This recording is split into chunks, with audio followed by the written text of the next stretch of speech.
Hi, everyone. Welcome to another episode of In the Driver's Seat. I'm excited to talk to our guest today, John Hamlin, founder and CEO of Hamlin Associates. We're going to talk about a few things today, but the overarching theme is really the power of direct mail. Yes, in a world of digital, we're going to be talking about direct mail. John is 100% results driven. And when we've talked before, he is crystal clear on how to achieve those results, so much so it has a name, the Hamlin Solution. John, thanks for joining us today from headquarters in Ormond Beach, Florida. Welcome back to In the Driver's Seat. Glad to be here. Thank you for having me. Great to see you, John. Okay, so before we get started, I want to first say congratulations. Hamlin Associates won Best Use of Data at the Global Automotive Marketing Awards. That's a big deal. How did that come about? I actually think I see a little award on the table there. We display it. When I first got into the business, it was lists, and everybody knew whoever had the best list was going to be able to deliver the best results. List has been replaced by data. Data has become worth more than gold. And so for us to be able to, best use of data is pretty much also saying best data. And how we use it to optimize is really what won the award. I've got a client in Kentucky that just, I mean, if you see the results, he knocks the cover off the ball because he runs the system the way we set it up.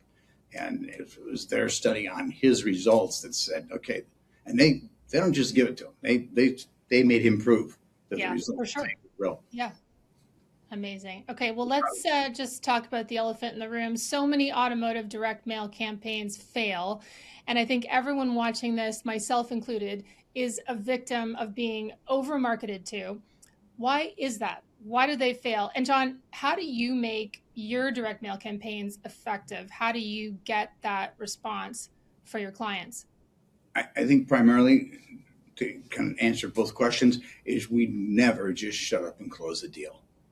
If a dealer's going to make a mistake and do things wrong, like hitting this too much, we tell them this is how many times you should hit. You do it all the time. You'll burn it out, and it's something that can be used long term if you treat it like that. And again, any other company out there is going to just take their money. A biggie is, and I mean, this is a real big philosophy. I had a dealer recently call up, and he didn't have involvement with me. It was through an advertising agency, but he knew I was the force behind it. And so he wanted me on the call because they had such a terrible response. And he told me, he said, nobody saw, we didn't see anything off of it. I said, I'm sure you didn't. You could imagine the look in his eye. And I said, listen, you've got 27 salespeople. I didn't make this call, their ad agency did. You have 27 salespeople. You mailed 5,000 pieces of mail. Okay, on a 1% response rate, that's 50 people divided by a 5-day selling window. That's 10 people a day divided by 27 salespeople is 0.04 customers. I sold cars. I wouldn't notice one extra customer. So when they come to you and they say, we didn't see anything, they're not lying. They didn't. So there's little philosophies like that where, you need to be on top of all of that and then be willing to not shut up and close the deal and say, client, Bob, Cindy, you're making some fundamental mistakes here. And I owe it to you to at least have it on record that I warned you. Beyond keeping their data clean, how should dealers determine the scale and the frequency of their direct mail campaigns amid all the other marketing channels they employ? I mean, that's hard to figure out. And you've also talked about, frequency. The frequency is a big topic as well, isn't it? Oh, absolutely. And good and bad, not hitting enough, not hitting it too much. And here's what we found, okay, that if a dealer hits his database, and we've actually been able to establish his competitor's database, okay, which is really strong, once a quarter with a call to action that's concise to where they are in their buying cycle, that's it. You do it any more than that, and you're oversaturated. And the reason I say once a quarter is because the person that didn't qualify to get out of their lease 2 months ago now does. The person that had a high interest rate and can now lower their interest rate, right? So they transfer. It's a moving target throughout the year, but then there's once a quarter. If you're hitting any more than that, you're just going to start getting more people calling you saying, "Take me off your list." And then, within their own marketing budget, scale wise, do you get questions like that? Like, how much of their budget should they devote to direct mail? I don't. This is a great question because most of them don't even begin to fathom the answer that I'm giving them. And then when I say it, they're very directly, wow, that makes sense. It isn't determined by me. It isn't determined by budget. It isn't determined by the dealer. It's determined by strategy. If you have, like I explained, if you have 27 salespeople, right, and you're mailing 5,000 pieces of mail, be prepared to have everybody come to you and say, we didn't see anything. And then when they don't see it, then they don't execute, right? And so that's an important factor. How many pieces do you mail based on how much traffic you can handle? You want the dealership to be busy, but you don't want to implode it, right? So that, I talk about that every time I make a presentation because I know budget's going to come up. And we may come in under budget, over budget of what they were planning. We're coming in with strategy. And most dealers, once they understand that, they all have a shoebox full of money under their desk where they can get the money. Yeah, exactly. Once they're bought in, Mm. exactly. And I think it's fair to say that digital, is dominating their marketing budgets. And, are they, when you have these sort of strategy discussions and you sort of bring it back for them and say, okay, like, let's start here. Let's start with strategy.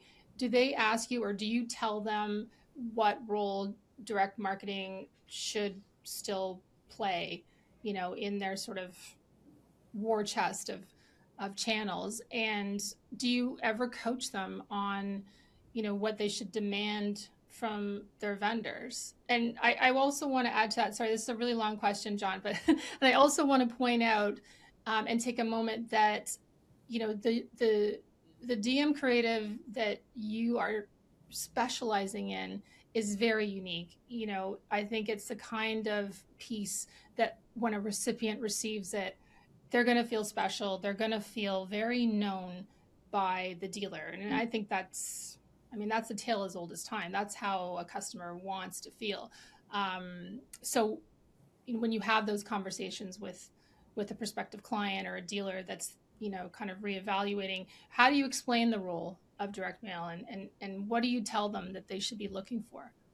Well, first off, the hygiene. If somebody's, because I take them through the hygiene process that we do, and I get them to agree that they get letters all the time from other dealers.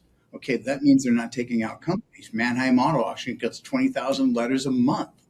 It's a colossal waste of their money. And so here we're showing how we took all that out. Demand that from your vendor. Okay, and the other thing is the execution.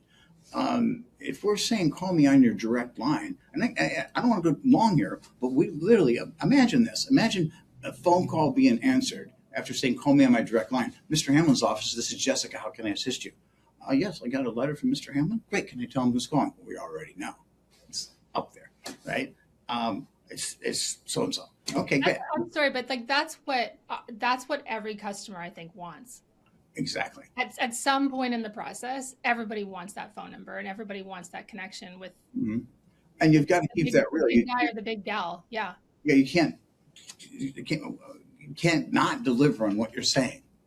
And so we've devised a way to do that to where the administrative assistant will come back on the phone and say, I'm sorry, but Mr. Hamlin's in a meeting right now, but he did mention to me that he sent you a letter in regards to your Civic, and he not only wanted to lower your interest rate from 19.9 down to something a little more attractive, but keep your payment in the $500 range, correct? That's unique to them and their letter, and they just found out that the owner or the general manager of the dealership remembers sending them that letter. Believability. And it's all honest because we did review their file. Yeah. Yeah, no, I mean, it's so special, and it's so rare. And like you said, if you manage the frequency properly, if you probably do it the way you probably instruct everyone to do it, I'm sure you're very good at setting people up for campaigns, then I guess it works because you've got that award sitting on your table. It does. It does. And dealers love that. We don't go to dealers and blame them. And we're also not attribution junkies either. An ROI can show X amount sold. I'm the first person and probably the only person that says, okay, what about the guy that you sold Monday? Dealer traded Tuesday, car came in the next week and you delivered on his previous customer. I did my final cleanse on Friday. Guess what? He's going to get a letter from me and it's going to show up on the ROI. You sold the car before I dropped the mail. It's not, I can't stand it when people walk around with their arms raised in a V and when the reality is the reality. I didn't go on one. I didn't do appraise a car. I didn't pump a trade. I didn't do anything but start a really good conversation. And some of those conversations could be with somebody you just sold a car to, because it didn't get reported until after I dropped them out. Yeah, I think everybody shopping out there would love to have that kind of connection with a dealership, especially a new connection. John, listen, when we have a podcast, we can talk about this for an hour. We don't have to keep it to 15 minutes. It's just so great talking to you. I feel like we could talk. I feel like we could fill up the space for a podcast because it's such an interesting topic. And I remember you saying earlier, I don't know if it was before we got started or after, but people think, I don't know how you said it, but it was about how people think of direct mail as mail, but it's really that is the deployment method. It's physical. However, it really is underneath. You are a technology company.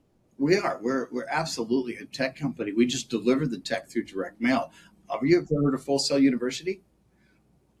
A friend of mine's daughter went there. It's a very popular marketing university down here in Florida.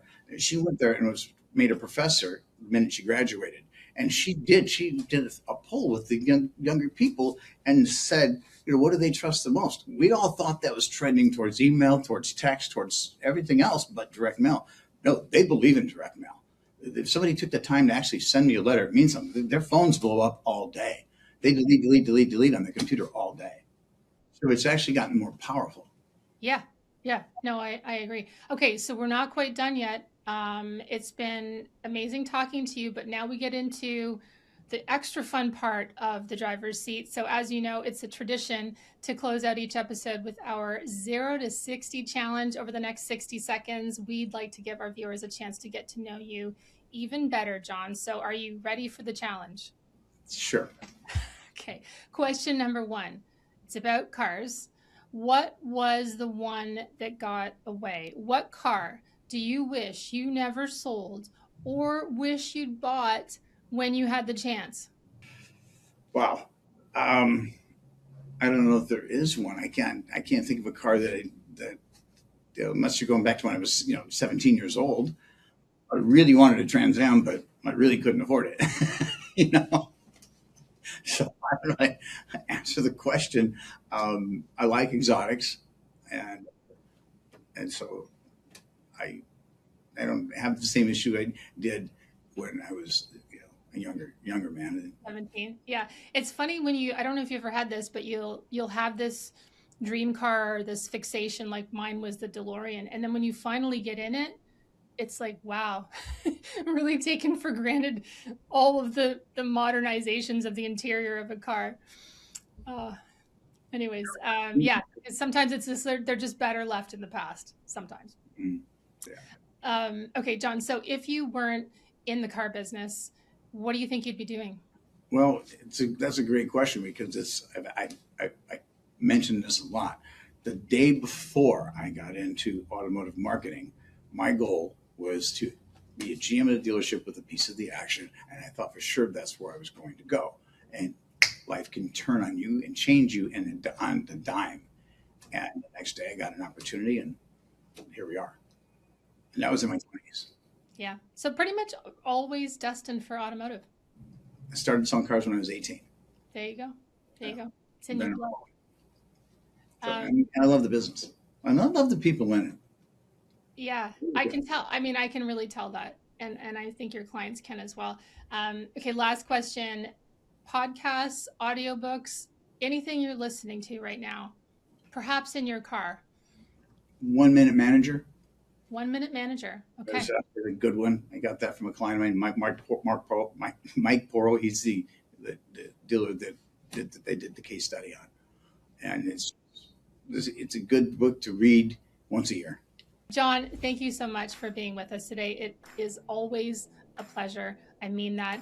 And we will see you all next time for In the Driver's Seat. And thanks so much for having me. I love working with you guys. You're fantastic. Likewise. Thanks, John. You bet.